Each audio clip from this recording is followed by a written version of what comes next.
Good morning आशीष। एक chart दिखाता हूँ आपको और ये निफ्टी का चार्ट है। एक डाउनवर्ड चैनल में है हम। अब बहुत समझिए करीब 6 महीने का अगर आप चार्ट देखेंगे तो एक डाउनवर्ड चैनल में है और इस चैनल के एक ब्रेकआउट के अब हम कगार पर हैं। ये ध्यान रखिएगा हमारी मार्केट डिक्लाइनिंग रही है, इसमें कोई डाउट नहीं है, लेकिन अब 2 बार हम इस चैनल के करीब गए थे, 2 बार क्या 3 बार, लेकिन हर बार फिसले। इस बार उसके एग्जैक्ट वहाँ पर आकर टिक गए हैं। ठीक है, इशू पता है क्या है?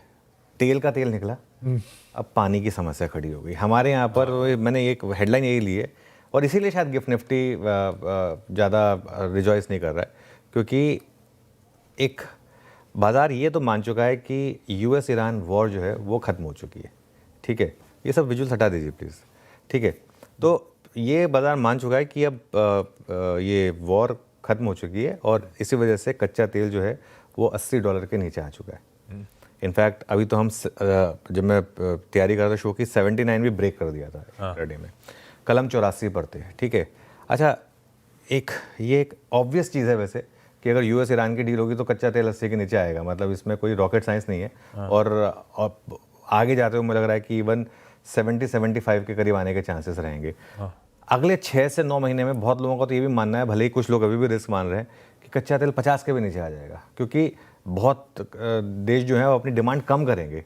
कोई इस चीज़ के लिए प्रिपेयर नहीं था कि एकदम से इस तरीके से कच्चे तेल में उबाल आएगा। खैर एनीवे, 70 से 80 के बीच में अगर आप सेटल हुए तो ये हमारे लिए बड़ी राहत होगी और कम से कम महंगाई का एक खतरा जो था वो खत्म हो गया। अब कम से कम देखिए, ऑयल मार्केटिंग कंपनीज की तो आदत है रोने की, वो तो कहती रहेंगी कि हमारी अंडर रिकवरी है, जबकि रिकॉर्ड प्रॉफिट करती हैं वो, है ना। तो वो कहती रहेंगी कि हमारी अंडर रिकवरी है, पुरानी अंडर रिकवरी है, तो प्राइस कम नहीं होंगे, लेकिन कम से कम बढ़ेंगे नहीं। कम से कम एक वो रिस्क यहाँ पर ख़त्म हो गया।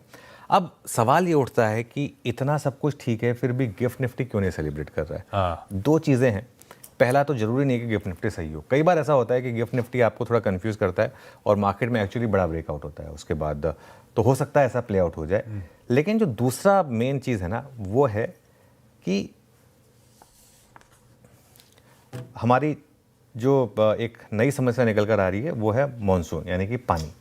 अब एल नीनो जो है वो उसका एक असर क्लियरली अब आपको दिखाई दे रहा है यहाँ पर, क्योंकि बारिश के कोई साइन नहीं है इस समय, और मतलब कोंकण तक में बारिश नहीं है, फॉरगेट अबाउट मुंबई।